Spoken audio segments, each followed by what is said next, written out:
மேனக்ஷா ஒரு சிலருக்கு தெரியும், நிறைய பேருக்கு தெரியாதுன்னு நினைக்கிறேன். நான் வந்து 95 கவர்மெண்ட் சித்தா மெடிக்கல் காலேஜ் பாளையங்கோட்டையில் என்னுடைய யூஜி கேரியரை ஃபினிஷ் பண்ணேன். அப்புறம் 2002 என்னுடைய பிஜி கேரியரை கவர்மெண்ட் சித்தா மெடிக்கல் காலேஜ் பாளையங்கோட்டையில் கேரி பண்ணேன். இந்த மெயின் டைம் நான் எம்காப்ஸருக்கு ஆனரரி பிசிசியனாக ஒர்க் பண்ணியிருக்கிறேன். அப்புறம் ரிப்பீட்டடாக அந்த டிஎன்பிசி எக்ஸாம்ஸ் எழுதினேன். இப்போ எங்களுடைய வகுப்புற என் கூட படித்தவங்களுக்கெல்லாம் 2000 டிஎன்பிசிலே கிடச்சிது. பட் எனக்கு அந்த வாய்ப்பு கிடைக்கல. ஸோ அதோடைய உற்சாகத்தில் நான் பட்ட அந்த வேதனைகள் வெளியில் இருக்கிறவங்க படக்கூடாதுன்னு சொல்லிட்டு உள்ள ஆர்வத்தில் மெடிக்கல் ரெக்ரூட்மெண்ட் போர்டு அதுக்கு ஒரு காம்படிட்டிவ் எக்ஸாம், ஒரு 3 வால்யூம் புக்கு, மோர் தென் 2000 பேஜ் உள்ள ஒரு புக்கை வெளியிட்டேன். இது எதுக்காக சொல்கிறேன்னா, அதாவது நம்ம ஒவ்வொருத்தரும் சும்மா இருக்கக்கூடாது, ஏதாவது முயற்சி பண்ணிகிட்டே இருக்கணும். அதே மாதிரி இந்த வேலை கிடைக்காதனால எனக்கு நல்ல பெனிஃபிட்ஸ் கடவுள் நடத்தினார். என்ன காரணம்னா, வேலை கிடைச்சிருந்தேன்னா நானும் வந்து ஒரு ஏமோ ஒரு சீட்டில் உட்காந்துட்டு என் டைமை வேஸ்ட் பண்ணியிருப்பேன். பட் நான் என்ன பண்ணேன்னா, அந்த காலங்கள் நிறைய புக்குகள் எழுதினேன்.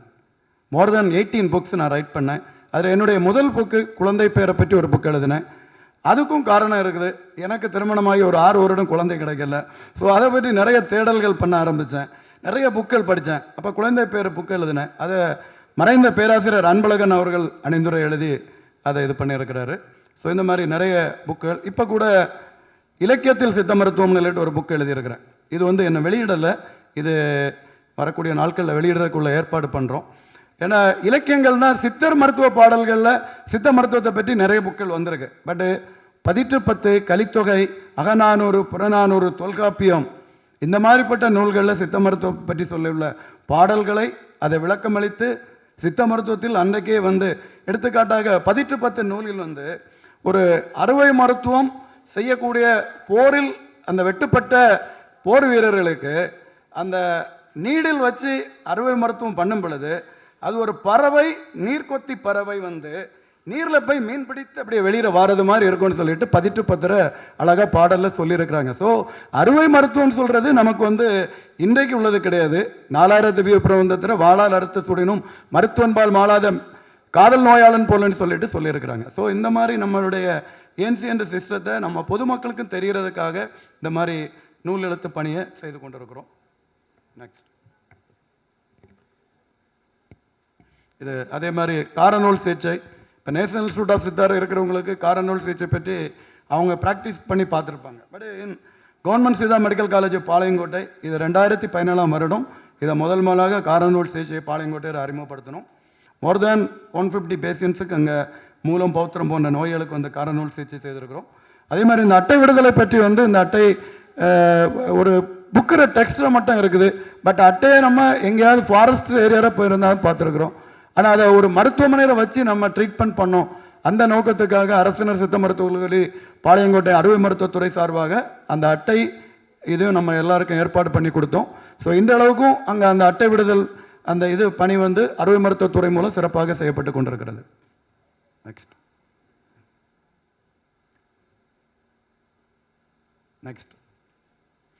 The Drug and Magic Remedies Objectionable Advertisement Act 1954ஆம் வருடம் இந்திய பாராளுமன்ற லோக்சபா மற்றும் ராஜ்யசபா இதில் நிறைவேற்றப்பட்டு அது சட்டமாக வந்துள்ளது.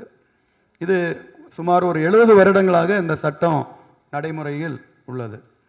இந்த சட்டத்துடைய நோக்கம் என்னன்னு சொல்லாச்சுன்னா, அதாவது தவறான மாய மந்திர விளம்பரங்கள் அதன் மூலம் பொதுமக்கள் ஏமாறக்கூடாது என்ற நோக்கத்திற்காக மத்திய அரசாங்கம் இந்த சட்டத்தை எல்லா ஸ்டேட் எங்களோட முன்னாடி ஜம்மு அண்ட் காஷ்மீர் இந்த சட்டம் கிடையாது.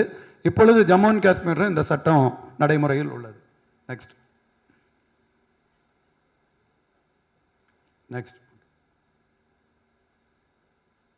இது வந்து பார்த்தீங்கன்னா முன்னாடி போங்க.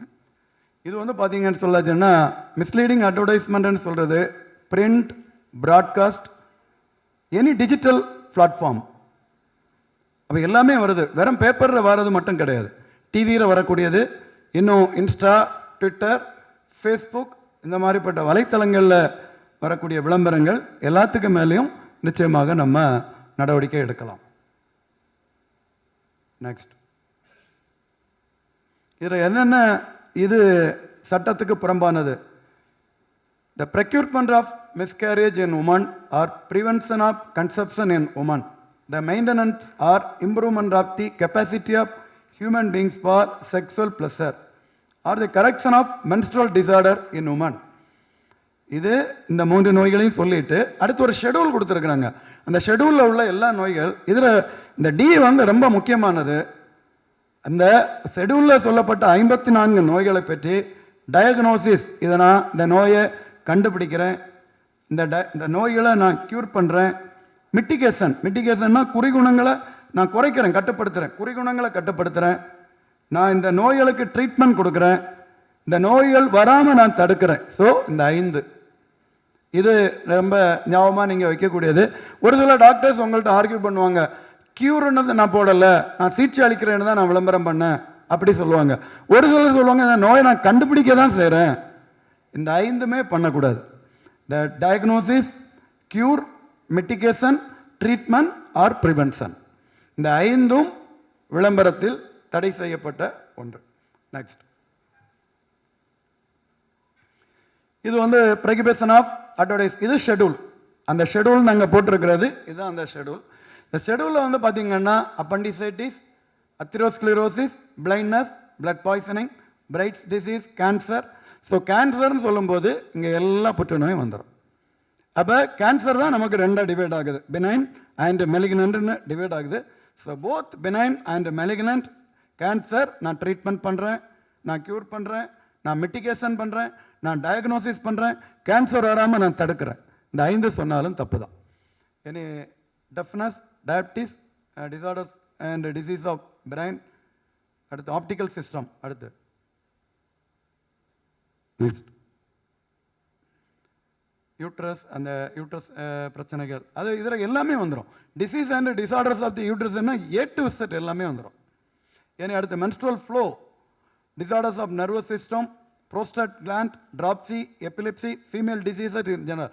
இந்த ஃபீமேல் டிசீஸை பற்றி பல டைப்பில் சொல்லியிருக்கிறாங்க. Uterus, menstrual flow or female disease in general, இதில் எல்லாமே வந்துடும். ஒரு பிரஸ்ட் கேன்சரை பற்றி பேசுகிறாங்க, அல்லது வந்து இப்போ நிறைய பேர் இந்த மாதிரி பேசுவாங்க, இப்போ பிரஸ்ட்டை பெருசாக்குறேன், அந்த மாதிரி நிறைய விளம்பரங்கள் வரும். இது எல்லாமே சட்டத்தின்படி தவறான ஒன்று. இனி ஃபீவர், இப்போ நேற்றைக்கு வர ஒரு கம்பெனி வந்து கபசுர குடிநீர் நாங்கள் காய்ச்சலுக்கு தான் போட்டிருக்கிறோம், இதில் என்ன தப்பு இருக்குது, புக்கிற சித்தர்கள் சொல்லியிருக்கிறாங்க நாங்கள் போட்டிருக்கிறேன்னு சொன்னாங்க. அப்போ அவங்கள்ட்ட தெளிவாக எடுத்துரைத்தேன். அதாவது சித்தர்கள் காய்ச்சலுக்கு சொல்லியிருக்கிறாங்க, அது கரெக்டு தான். பட் வந்து drug and magic remedies act என்ன சொல்லுன்னு சொல்லனா, பொது வெளியிற கபசுர குடிநீர் காய்ச்சலை குணப்படுத்துது அல்லது காய்ச்சலை கட்டுப்படுத்துதுன்னு நீங்கள் போடக்கூடாது.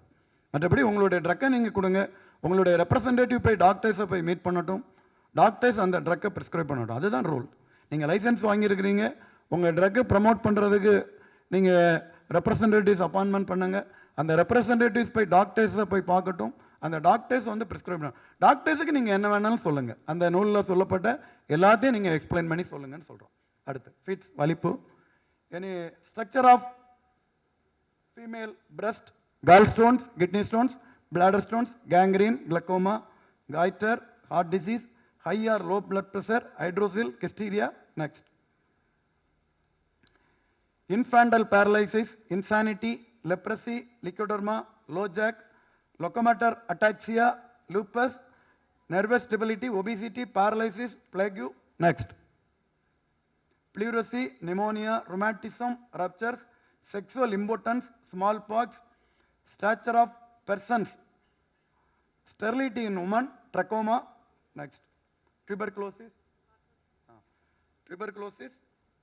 tumors, typhoid fever, ulcers of gastrointestinal tracts, venereal disease including syphilis, gonorrhea, soft cancer, venereal granuloma and limbogranuloma. இந்த 54 நோய்கள், இந்த 54 நோய்களில் ஓரளவு எல்லாம் வந்துட்டுன்னு நினைக்கிறேன். கரெக்டாக வருதா? ஓரளவு எல்லாமே வந்துடும். இது என்னன்னு சொல்லணும், இந்த சட்டத்துடைய நோக்கம் என்னென்னா, அதை தயவுசெய்து நம்ம வருங்கால ட்ரக் இன்ஸ்பெக்டர்களாக நீங்கள் புரிந்து கொள்ளணுன்னு சொல்கிறேன். அதாவது விளம்பரம் அவங்க என்ன சொல்கிறாங்கன்னா, ஒரு மருந்து, இந்த மருந்தை நீங்கள் லைசன்ஸ் வாங்குறீங்க, இந்த லைசன்ஸ் வாங்கின மருந்தை நீங்கள் ரெப்ரசன்டேட்டிவ் மூலமாட்டு ஒரு ப்ரௌச்சர்ஸ், ஒரு தெளிவான ப்ரௌச்சர்ஸ் மூலமாக நீங்கள் டாக்டர்ஸுக்கு போய் எக்ஸ்பிளைன் பண்ணுங்கள். டாக்டர்ஸுக்கு எக்ஸ்பிளைன் பண்ணும்பொழுது அவங்க கிளினிக்கில் போய் என்ன வேணாலும் அதை பற்றி உள்ள கம்ப்ளீட், அதில் என்னென்ன மருந்துகள் செய்கிறது, எப்படி செய்கிறாங்க, அது என்னென்ன நோய்களை குணப்படுத்துது, நீங்கள் டாக்டர்ஸுக்கு ப்ரௌச்சர்ஸ் கொடுங்க, அதில் எல்லாமே போட்டு கொடுத்துடுங்க. பட் பப்ளிக் ஃபாரத்தில் போடாதுங்கன்னு உள்ளதான் இந்த சட்டம். ஏன்னா இப்படி ஒவ்வொருத்தரும் பப்ளிக் ஃபாரத்தில் போட்டாச்சுன்னா பொதுமக்கள் நேரடியாக என்ன பண்ணுவாங்க, அந்த மருந்தை போய் கடையில் வாங்குவாங்க. இந்த படித்து முடித்த சித்த மருத்துவர்கள் அல்லது ஆயுர்வேத மருத்துவர்கள், யுனானி மருத்துவர்கள் சும்மா கிளினிக் திறந்து வேடிக்கை பார்க்க உள்ளதான்.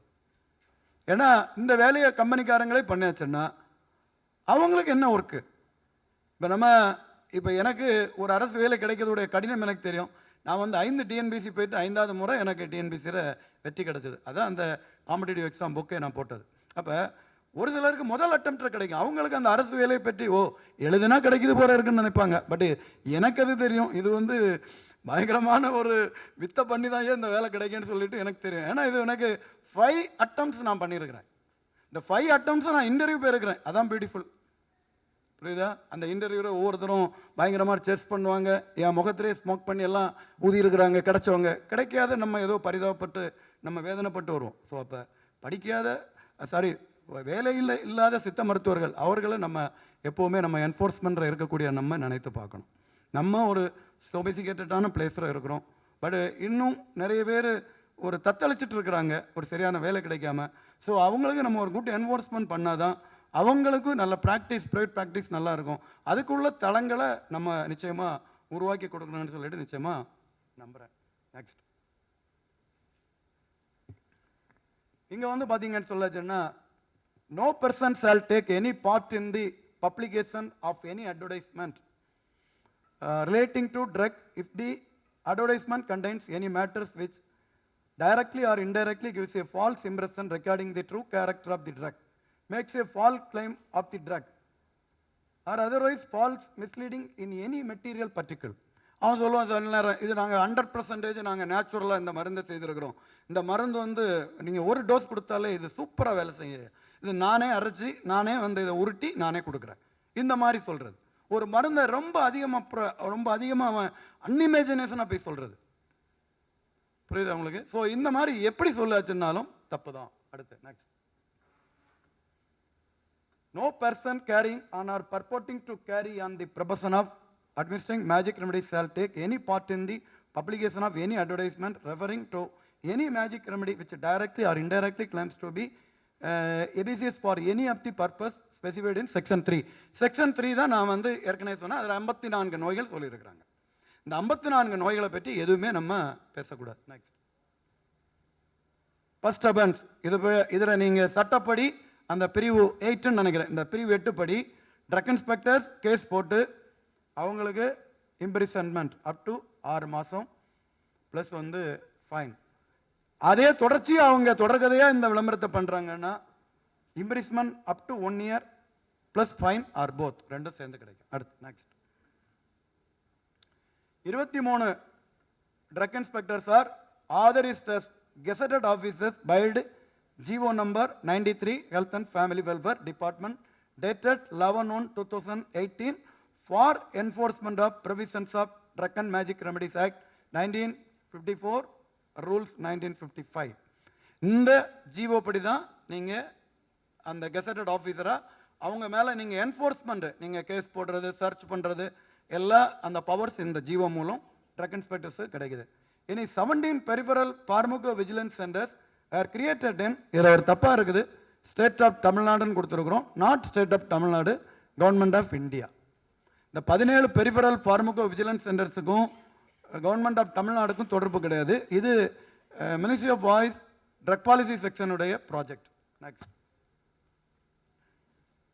List of PPVC centres, NIS Tambaram, PPVC Kulumani Trichy, Siddha central research institute Chennai, government Siddha medical college hospital Chennai, அடுத்து government Siddha medical college Palayamkottai, government primary health centre Valathi Villupuram, government Kamaraj college Siddha wing Chidambaram. Next, government medical college hospital Dindigul, government Theni medical college hospital Theni, government Ayurveda medical college hospital Kottar, PPVC Erode. Next, PPVC government hospital Kamuthi Ramanathapuram, PPVC government hospital Kuzhithurai Kanyakumari, PPVC government Siddha medical college Palayamkottai, PPVC regional research institute of Unani medicine Chennai, PPVC government Siddha medical college Chennai, RRIIM Chennai. Next, the district Siddha medical officers act as gazetted officers authorized within their jurisdiction or which he is so authorized to enter and search any place in he believes that an offense under the Drug and Magic Remedies Act 1954. இதில் என்ன சொல்லுது, நீங்கள் உங்களுக்கு ஒரு doubt வந்ததுன்னா எந்த இடத்துல வேணாலும் போய் சர்ச் பண்ணலாம். இப்போ நீங்கள் ஒரு டாக்டர் கிளினிக் போகிறீங்க, இந்த டிஎம்ஆர் ஆக்ட் படி நீங்கள் ஒரு டாக்டர் ப்ரைவேட் டாக்டருடைய கிளினிக் போகிறீங்க, அவர் ஒரு இடத்துல விளம்பரம் வச்சிருக்கிறாரு, நீங்கள் டவுட் பண்ணுறீங்க. அப்போ அவர் அந்த ட்ராயருடைய கீ இல்லைன்னு சொல்கிறார், நீங்கள் அந்த ட்ராயரை ப்ரோக்கன் பண்ணலாம். சட்டம் அதை தான் சொல்லுது. So vast of powers. Next, to seize any advertisement against those manufacturing units who contravenes any of the provisions of this act, to examine any record, register, document or any other material object found in any place mentioned in and seize the same. Seize ன்னா நீங்க அதை கைப்பற்றுறது. Next,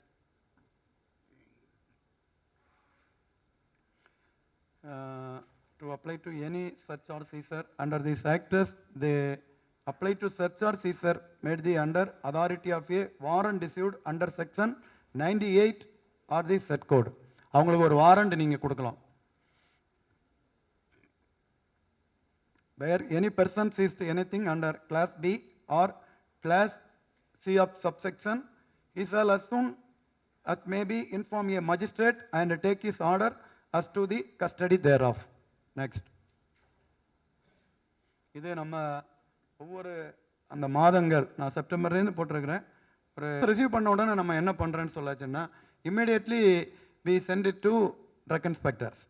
அவங்களுக்கு உடனே நம்ம ஆஃபீஸில் தபால் entry பண்ணிவிட்டு ஒரு காப்பியை நம்ம டெல்லிக்கு அனுப்புகிறோம், ஒரு காப்பியை நம்ம என்ன பண்ணுறோன்னு சொல்லான்னா ட்ரக் இன்ஸ்பெக்டர்ஸுக்கு நம்ம அனுப்புகிறோம். பட் பெரும்பாலான ட்ரக் இன்ஸ்பெக்டர்ஸ்கிட்டேருந்து எந்த ரெஸ்பான்ஸும் எங்களுக்கு கிடையாது. அதுதான் உண்மையான கள நிலவரம். அதுதான், ஏன்னா அதுக்குன்னு அவங்கள தவறாக சொல்கிறேன்னு கிடையாது, நான் அவங்க பல ஒர்க்கில் இருப்பாங்கன்னு நினைக்கிறேன். பட் நீங்கள், நான் உங்களுக்கு எஸ்பெஷலி இந்த மீட்டிங் வந்திருக்கிற நான் உங்களுக்கு தான் நான் இப்போ பேசிகிட்டு இருக்கிறேன்.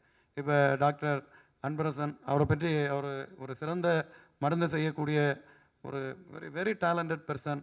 அது மாதிரி டாக்டர் சேலத்துலேருந்து வந்திருக்கிறார். இவங்களெல்லாம் எனக்கு நல்லா தெரியும், இவங்களுடைய தனித்துவமான ஆளுமை திறன்கள் நல்லா தெரியும். டாக்டர் புகழேந்தி மற்ற எனக்கு நிறைய பேர் தெரிய மாட்டேங்குது. ஸோ ஒவ்வொருத்தருக்கும் உள்ளாடியும் தனித்திறமைகள் இருக்குது. ஏன்னா எல்லாருமே நீங்கள் என்ன சொல்கிறது, ஒரு ஹைலி ஒரு காம்படிட்டராக நீங்கள் வந்திருக்கிறீங்க. நிச்சயமாக நம்ம இதை எப்படி நீங்கள் பண்ணுறதுன்னா ரெண்டு கான்செப்ட். ஒன்று, நீங்கள் பொதுமக்களுக்கு நம்ம சர்வ் பண்ணுறோம், ஏன்னா அவன் ஏமாந்துடக்கூடாது. எய்ட்ஸ் எந்த நிலையில் இருந்தாலும் குணப்படுத்தலாம். ஒரு ஆளை கூப்பிட்டு அவனை ஸ்ட்ரிக்டாக வார்ன் பண்ணி அவன் இந்த மாதிரி போட்டான்னா அவனுடைய டோட்டல் லைசன்ஸே நான் கேன்சல் பண்ணுவேன்னு இல்லாட்டி சொல்லி அவன்கிட்ட ஸ்ட்ரிக்டாக என்ஃபோர்ஸ்மெண்ட் பண்ணோம்.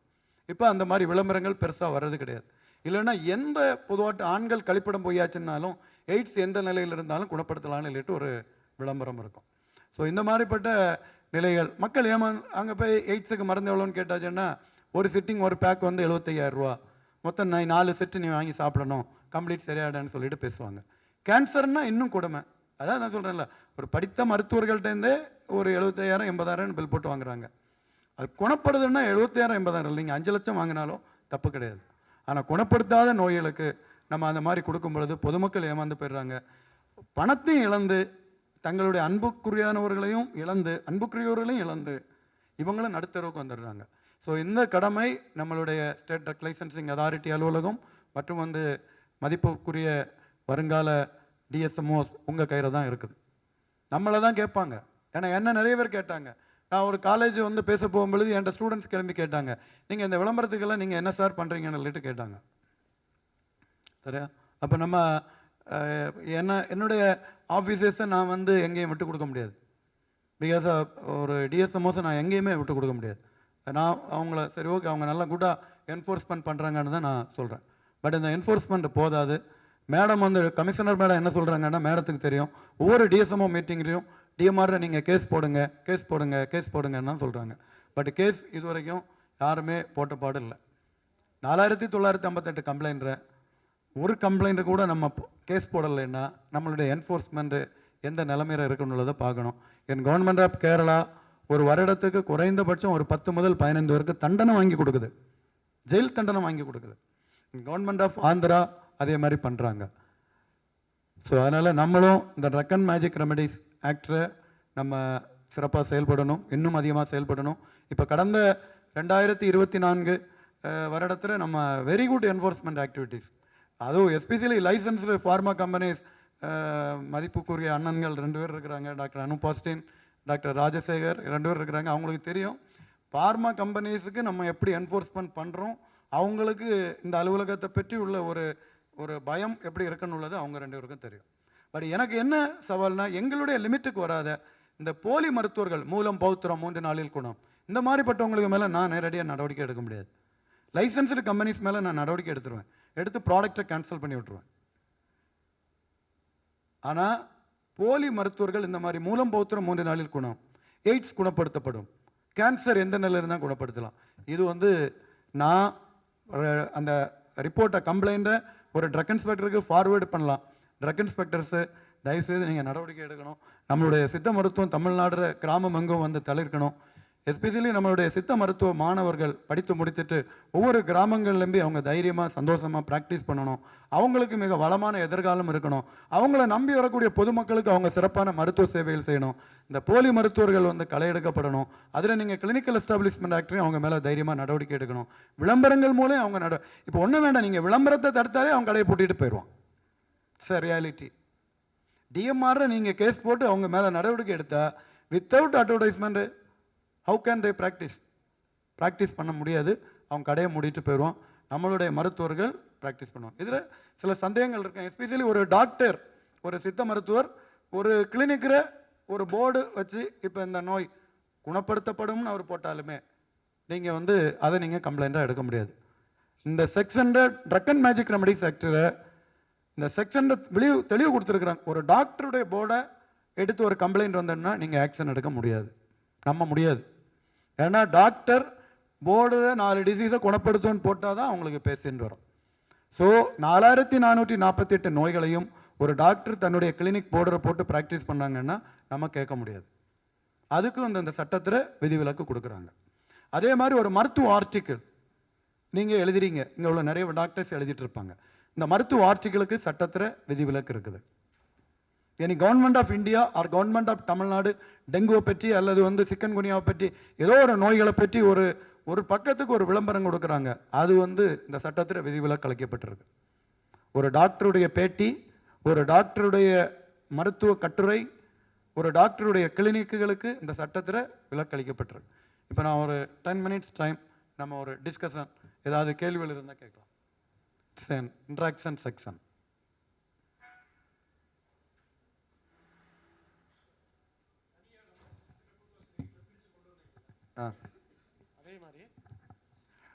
அதே மாதிரி பிரிச்சு நான் கொண்டு வரல, பிரிச்சு வந்திருக்கு. கவர்மெண்ட் பிரிச்சு வந்திருக்கீங்கல்ல. அதே மாதிரி எஸ்டாப்ளிஷ்மெண்ட் ஆக்ட் வந்து தனியாக பிரித்து சித்தா டாக்டர்ஸ்க்கு ஒரு கமிட்டி போட்டு இந்த ஆயுஷ் சிஸ்டத்துக்கு தனியாக பண்ணலாமே. நாங்கள் ஜேடிட்டு போயிட்டு தொங்க வேண்டியது இருக்குது. ஒரு கம்ப்ளைண்ட், ஒரு கேஸ் ரைஸ் பண்ண முடியும், அவங்ககிட்ட லெட்டர் இல்லாமல் கேஸ் போட முடியாது.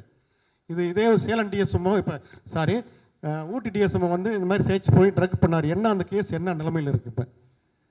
அதில் இது நான் அந்த ஊட்டி டிஎஸ்எம்ஓ அந்த டீட்டெயில்ஸை நான் அது ஒரு மேட்டர் சப்ஜெக்ட் டு இந்த ஒரு ட்ரையலில் இருக்கிறதுனால அதை பற்றி நான் பேசக்கூடாது. ஆனால் பொதுவாக நீங்கள் சொன்னது மாதிரி drug and cosmetics act, drug and magic remedies act, இந்த ரெண்டுலேயும் நீங்கள் என்ஃபோர்ஸ்மெண்ட் நடவடிக்கை எடுக்கிறதுக்கு நீங்கள் ஜேடி ஹெல்த்து பார்க்க உள்ள தேவையில்லை, டிடி ஹெல்த்து பார்க்க உள்ள தேவையில்லை. நீங்கள் கிளினிக்கல் எஸ்டாப்ளிஷ்மெண்ட் ஆக்டை பற்றி என்கிட்ட கேட்க வேண்டாம். ஏன்னா எங்கள் அலுவலகத்துக்கும் கிளினிக்கல் எஸ்டாப்ளிஷ்மெண்ட் ஆக்டுக்கும் ஒரு துளி அளவு கூட சம்பந்தம் கிடையாது. சரிங்க சார்.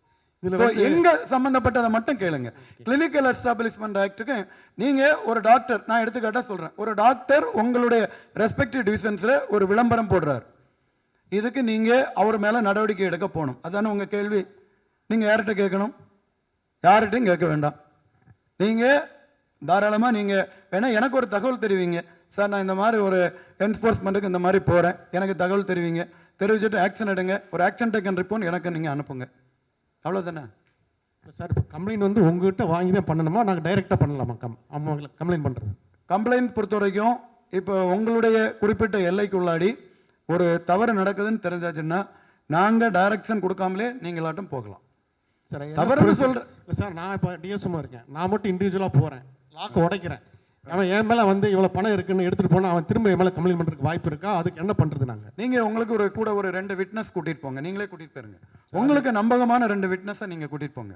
அது நீங்கள் ரெவன்யூ போலீஸ் டிபார்ட்மெண்ட் போலீஸை கூட்டிகிட்டு போகலாம். டிபார்ட்மெண்ட் நம்மளுடைய மருத்துவர்களை, சித்த மருத்துவர்களை கூட்டிகிட்டு போங்க, ஒரு ஃபார்மசிஸ்ட்டை கூட்டிகிட்டு போங்க. அவங்க உங்களுக்கு உண்மையுள்ளவர்களாக தான் இருப்பாங்க நிச்சயமா. Okay sir, okay, thank you. அதாவது ட்ரக் அண்ட் காஸ்மெட்டிக்ஸ் ஆக்டை பொறுத்த வரைக்கும் நீங்கள் ஒரு இப்போ எக்ஸாம்பிளாட் ஒரு மருந்து கடைக்கு போகிறீங்க. நான் வந்து லெட்டர் வந்து ஒரு 4-5 லெட்டர் போட்டு எனக்கு அதில்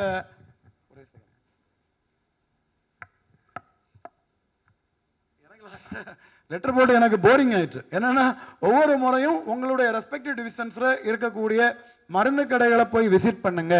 எப்படி உங்களுடைய ரெஸ்பெக்டிவ் டிவிஷன்ஸில் உள்ள மருந்து கடைகளை போய் விசிட் பண்ணுங்க. அன்லைசன்ஸ்டு ப்ராடக்ட்ஸ் ஏதாவது இருந்தாச்சுன்னா அதை சீஸ் பண்ணுங்க, எடுங்க, உடனே கேஸ் போடுங்க. இப்போ ஊட்டி ட்ரக் இன்ஸ்பெக்டர் சொன்னதில் சார் கேட்டீங்க, கரெக்ட். பட் அவர் பண்ணது கேஸ் போட்டிருக்கணும். கேஸ் ஏன் போடலை? நீங்கள் அது அவர் பண்ணக்கூடியது என்னன்னா, ஒரு ட்ரக் இன்ஸ்பெக்டர் ஒரு மருந்தை சீஸ் பண்ணியாச்சுன்னா வித்தின் 24 hours என்னன்னா போலீஸ் ஸ்டேஷன் கேஸ் போடும்போது டிஎஸ்எம்ஓட்ட பயமுறுத்துறாங்க போலீஸ்காரங்க. ஏன்னா லோக்கலில் இன்ஃப்ளூயன்ஸ் வச்சு என்ன பண்ணுறாங்கன்னா, இந்த கேஸ் போட்டால் நீங்கள் தான் இந்த கேஸுக்கு வரணும், நீங்கள் எங்கே இருந்தாலும் அந்த கேஸ் நீங்கள் தான் அலையணும் அப்படிங்கிற மாதிரி வந்து த்ரெட்டன் பண்ணுறாங்க போலீஸ் டிபார்ட்மெண்ட்லேருந்து. அப்போ அந்த டிஎஸ்எம்எஸ் என்ன செய்வாங்க சார்? சரி சார், நீங்கள் கேட்குறது கரெக்டான கேள்வி. இதே இது அலோபதி ட்ரக் இன்ஸ்பெக்டர்ஸ் மட்டும் அவங்க ரிட்டையர்ட் ஆகியாச்சுன்னா அவங்களும் தான் வந்து சாட்சி சொல்கிறாங்க. ஒரு போலீஸ் இல்லை என்ன பேச விடுங்க. ஒரு போலீஸ் இன்ஸ்பெக்டர் ஒரு கொலை குற்றத்தை விசாரித்தால் அவர் ரிட்டையர்ட் ஆகி உயிரோடு இருக்கிறது வரைக்கும் அந்த கேஸ் நடந்துட்டு இருந்தால் போய் சாட்சி சொல்கிறாரு. இப்படி நம்ம ஒவ்வொருத்தரும் சொல்லியாச்சுன்னா, இப்போ நான் என்னுடைய பீரியடு கொடுக்கக்கூடிய மருந்துகளுக்கு நான் தான் பொறுப்பு. இதில் என்ன கேஸ் கம்ப்ளைண்ட்ஸ் வந்தாலும், நான் எந்த ஊரில் இருந்தாலும், நான் உயிரோடு இருக்கிறது வரைக்கும் அதில் ஒரு டிஸ்பியூட் வருதுன்னா நான் சாட்சி வந்து சொல்லணும். இப்படி நம்மளுடைய கடமைகளை நம்ம தவற விட்டாச்சுன்னா, அவர் நான் சாட்சி நான் ரிட்டையர்ட் ஆன அப்புறம் போனேன்னு சொல்லாச்சுன்னா ஒரு நாளும் என்ஃபோர்ஸ்மெண்ட் பண்ண முடியாது. நான் எதுக்காக கேட்குறேன்னா, ஒரு கேஸை எப்படி கொண்டு போகணும், நம்மளுக்கு அனுபவம் கிடையாதுல்ல. இப்போ இங்கே இருக்கிறவங்கள யாருக்கு எக்ஸ்பீரியன்ஸ் கிடையாது. கேஸ் போட்டு இப்போ நீங்களே சொன்னீங்க 4900 கேஸ் இருக்கு. யாராவது கேஸ் போட்டு அனுபவமாகி அப்படி இருந்தால் தானே பயம் இல்லாமல் அடுத்து வந்து டிஎஸ்எம்எஸ் வந்து அதை போய் பண்ண முடியும். நாங்கள் இதை பற்றி தான் நீங்கள் கேஸ் போடுறதுக்கு முன்னாடி எங்கள்கிட்ட பேசுங்க, எங்கள் அலுவலகத்தை பேசுங்க. நீங்கள் என்ன பண்ணணும், எப்படி கேஸ் போடணும் நாங்கள் உங்களுக்கு சொல்கிறேன்னு திருப்பி சொல்கிறேன். நான் வந்து இப்போ யாரெல்லாம் நாங்கள் வந்து அந்த ஒரு ட்ரக் அண்ட் காஸ்மெட்டிக் ஆக்டரை நாங்கள் வந்து எப்படி கேஸ் போடணும், என்னென்ன டீட்டெயில்ஸ் கம்ப்ளீட் ஒரு இது நாங்கள் அனுப்பினோம். இப்போ இதில் இன்சார்ஜ் இருக்கக்கூடிய யாராவது அதை ரிசீவ் பண்ணியிருக்கிறீங்களா சார்? நாங்கள் ஒரு ட்ரக் அண்ட் காஸ்மெட்டிக்ஸ் ஆக்டை பற்றி ஒரு தெளிவாக ஒரு இது அனுப்பணும். மேடம் ரிசீவ் பண்ணியிருக்கிறீங்களா? பண்ணியிருக்கிறோம். நாங்கள் அதில் சட்டம் கவர்மெண்ட் முதல்ல நீங்கள் எப்படி நீங்கள் ட்ரக் அண்ட் காஸ்மெட்டிக்ஸ் ஆக்ட் 1945 படி நீங்கள் எப்படி ட்ரக் இன்ஸ்பெக்டர் ஆனீங்க, அதோடைய GO, drug and magic remedies பற்றி நீங்கள் ஆக்ஷன் எடுக்கிறதுக்கு உங்களுக்குள்ள பவர்ஸ், அதுக்குள்ள ஜிஓ. அடுத்து நீங்கள் ஒரு கேஸ் போடணும்னா யாரை கூட்டிகிட்டு போகணும், உங்கள் கூட யாரெல்லாம் இருக்கணும், நீங்கள் என்ன பண்ணணும், என்ன பண்ணக்கூடாது. நீங்கள் ஒரு நிறுவனத்தை போய் சீல் பண்ணுறதுக்கு நமக்கு அதிகாரம் கிடையாது, சீல் பண்ணக்கூடாது. இப்போ நீங்கள் கேட்ட விஷயத்தில் ஒரு மேட்டர் நான் புலன்பட்டு சொல்லியிருக்கிறேன். இப்போ சீல் பண்ணனால தான் நீலகிரி சாருக்கு ஒரு பிரச்சனை. சீல் பண்ணுறதுக்கு நமக்கு தான் ப்ரொவிஷன்ஸில் இடம் கிடையாது. எதுக்கு சீல் பண்ணுறோம்? நமக்கு கேஸ் போடுறதுக்கு ப்ரொவிஷன்ஸில் இடம் இருக்குது. ஏன் கேஸ் போடுறதை விட்டுட்டு சீல் பண்ணணும்? Okay sir, thank you. நம்ம அதாவது நம்ம சட்டத்தில் உள்ளதை நம்ம பண்ண முடியுமே தவிர சட்டம் சொல்லாததை நம்ம செய்ய முடியாது. சட்டம் சொல்கிறத நம்ம ஒழுங்காக பண்ணாச்சுன்னா என்ஃபோர்ஸ்மெண்ட் பண்ணலாம். நீங்கள் இதில் இருக்கக்கூடிய ஒவ்வொரு ட்ரக் இன்ஸ்பெக்டர்ஸும் எங்களுடைய அதாவது ஸ்டேட் ட்ரக் லைசன்சிங் அதாரிட்டியுடைய வெப்சைட் இருக்குது. அதிலே வந்து நான் வந்து லைசன்சிங் அதாரிட்டி ஆன பிறகு FAQ போட்டிருக்கிறேன். ஃப்ரீக்வென்ட்லி ஆஸ்க்டு கொஸ்டின்ஸ் என்னென்ன எப்படி பண்ணணும்னு போட்டிருக்கிறேன். நீங்கள் வெப்சைட்டை போய் பாருங்கள். பார்த்தாச்சுன்னா அதில் உள்ள நடைமுறைகள் எல்லாம் தெரியும். எல்லா ஜிஓஸும் அதில் போட்டிருக்கிறோம். எல்லாமே அதில் ஒரு ஃபுல்ஃபில்டு வெப்சைட்டாக அந்த தளத்தை நான் மாற்றி வச்சுருக்கிறேன். எத்தனை லைசன்ஸ்டு கம்பெனிஸ் இருக்குது, உங்களுடைய ரெஸ்பெக்டிவ் டிவிஷன்ஸில் எத்தனை ஃபேக்ட்ரிஸ் இருக்குது, எல்லாமே நம்ம கொடுத்துருக்குறோம். எதுவுமே பொதுமக்களே பார்க்குறது மாதிரி நான் கொடுத்துருக்குறேன். இது வரைக்கும் கிடையாது. இங்கே உள்ள ஃபார்மா பீப்புள்ஸுக்கு தெரியும். கம்பெனிஸ் அட்ரஸே நீங்கள் எடுக்க முடியாது. நான் டிரான்ஸ்பரண்டாக கொடுத்துருக்குறேன். இப்போ காஞ்சிபுரம் டிவிஷனா, திருச்சி டிவிஷனா, மதுரை டிவிஷனா, எத்தனை கம்பெனி இருக்குது. நீங்கள் வருஷத்துக்கு 2 தடவை போய் விசிட் பண்ணணும். இதெல்லாம் இருக்குது. அதாவது நான் ட்ரக் இன்ஸ்பெக்டர்ஸை குறை சொல்கிறதுக்காக இந்த இடத்துக்கு வரல. பட்டு நம்ம இன்னும் குட் என்ஃபோர்ஸ்மெண்ட்டை நம்ம பண்ணணும். பண்ணி நம்ம வந்து நல்ல இந்த சட்டங்களை நம்ம ஒரு முழுமையாக அமல்படுத்தக்கூடிய மாநிலம் மாட்டு தமிழ்நாடு மாநிலத்தை கொண்டு வரணும்னு நான் வேண்டுகிறேன். அண்ணன் சொல்லுங்கள், உங்களை சொல்லுங்கள் நீங்கள். ஓகே அண்ணன் ஏதாவது கேள்வி? புகழேந்தி சார், நீங்கள் ஒரு ஜீனியஸான ஆள், ஏதாவது கேள்வி கேட்பீங்கன்னு எதிர்பார்க்குறேன். ப்ளீஸ் ஏதாவது கேளுங்க.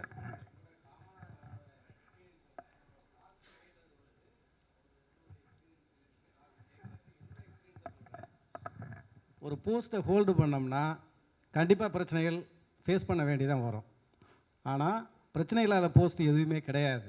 சார் சொல்கிற மாதிரி நீங்கள் சார் சொல்கிற மாதிரி ஒரு லீகல் ஆக்ஷன் எடுத்தோம்னா, இல்லை ஒரு சர்ச் பண்ணாவே 2-3 விஷயத்தில் நமக்கு அப்ரோச் பண்ணுவாங்க. ஃபஸ்ட்டு என்ன சொல்லுவாங்கன்னா, லோக்கலில் உள்ள விஐபியை வச்சு நம்மகிட்ட பேசுவாங்க.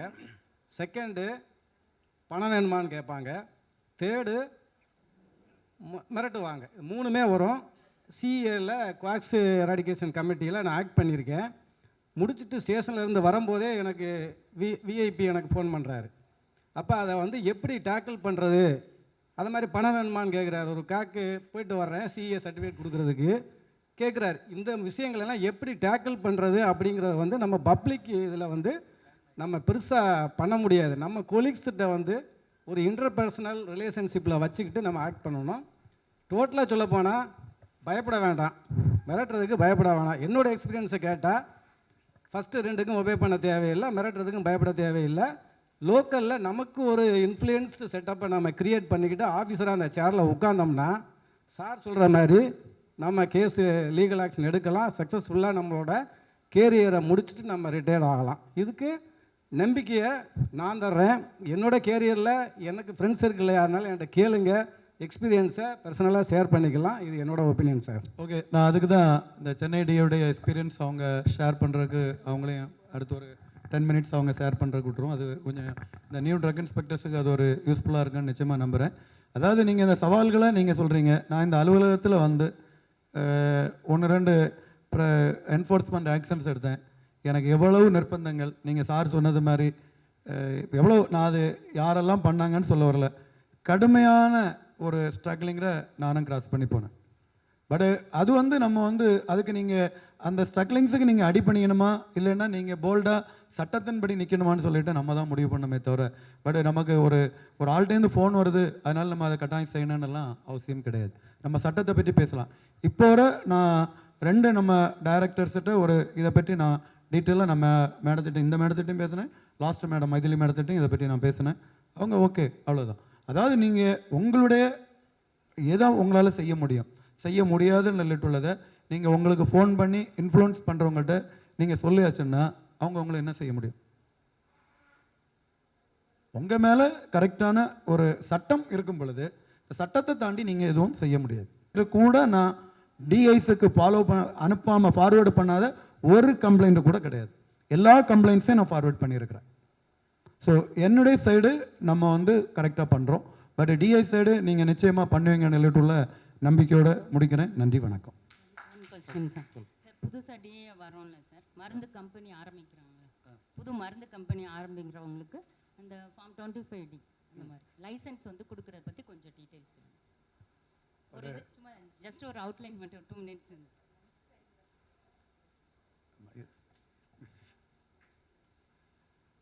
ஓகே, அதாவது drug and cosmetic act 1940, rule 1945, அதை பற்றி இன்றைக்கு அஜெண்டாவே இவங்க கிடையாது. இன்றைக்கி drug and magic remedies act 1954, 55 பற்றி தான் நமக்கு agenda. But drug and cosmetics ஆக்டை பொறுத்த வரைக்கும் நான் உங்களுக்கு எல்லா நியூ ட்ரக் இன்ஸ்பெக்டர்ஸுக்கும் டிஎஸ்எம்ஓஸுக்கும் ஒரு புக்கே நான் கொடுக்குறேன். ஒரு 200 பக்க புக்கு நான் கொடுக்குறேன். அதில் நீங்கள் என்ன பண்ணணும், என்ன பண்ணக்கூடாது, நீங்கள் என்னென்ன ஃபார்ம்ஸ் மேஜர்ஸ் என்னென்ன எடுத்துகிட்டு போகணும், யாரை நீங்கள் கூட்டிகிட்டு போகணும், அந்த மாதிரி எல்லா டேட்டாஸும் நான் உங்களுக்கு தயவுசெய்து கொடுக்குறேன். எல்லாமே என்னை பொறுத்த வரைக்கும் நீங்கள் இப்போ எண்ணில் ஒருவர்கள் நான் என்னுடைய டெனூரை நான் இருக்கிறது வரைக்கும் உங்களுக்கு என்ன ஹெல்ப் பண்ண முடியுமோ நீங்கள் ஹெல்ப் பண்ணலாம். அதே மாதிரி இப்போ ரைட் டு இன்ஃபர்மேஷன் ஆக்டில் திண்டுக்கல் டிஎஸ்எம் ஆஜராக வரும் பொழுது அவருக்கு சில டேட்டாஸ் கேட்டிருந்தாங்க. நாங்கள் அந்த டேட்டாஸ் உடனே எங்கள் ஆஃபீஸில் எங்களுடைய அசிஸ்டண்ட்டே அதுக்குள்ளே இம்மிடியேட்டாக அதை தயார் பண்ணி நாங்கள் அவரை கையில் கொடுத்து அனுப்புகிறோம். நீங்கள் அதனால் எங்கள் ரிலேட்டட் உங்களுக்கு ஒரு ஆர்டிஐ வந்தால் நீங்கள் உங்களுடைய சப்போர்ட்டுக்கு நீங்கள் எங்களை கேட்கலாம். அதே மாதிரி ட்ரக் அண்ட் காஸ்மெட்டிக் ஆக்டை நீங்கள் ரெகுலேட் பண்ணுறதுக்கு உங்களுடைய சப்போர்ட்டுக்கு நீங்கள் எங்களை கேட்கலாம். அதே மாதிரி ட்ரக் அண்ட் மேஜிக் ரெமெடிஸ் ஆக்டையும் நீங்கள் கேட்கலாம். இல்லை எங்களுடைய மெயிலுக்கு நீங்கள் கடிதங்கள் போடலாம். என்னுடைய தொலைபேசி நம்பர்கள் உங்களுக்கு ஆட்டோமேட்டிக்காக நீங்கள் அந்த பொறுப்புற வந்தோன்னே உங்களுக்கு எல்லாருக்கும் தெரியும். அது வந்து நீங்கள் அதுக்கு நீங்கள் பேசலாம், எங்களுடைய அலுவலக தொலைபேசி எண்களுக்கும் நீங்கள் பேசலாம். உங்களுக்கு எல்லா விதத்திலையும் சப்போர்ட் பண்ணுறதுக்கு தான் நாங்கள் இருக்கிறோம். நன்றி, வணக்கம். தேங்க்யூ. Thank you sir.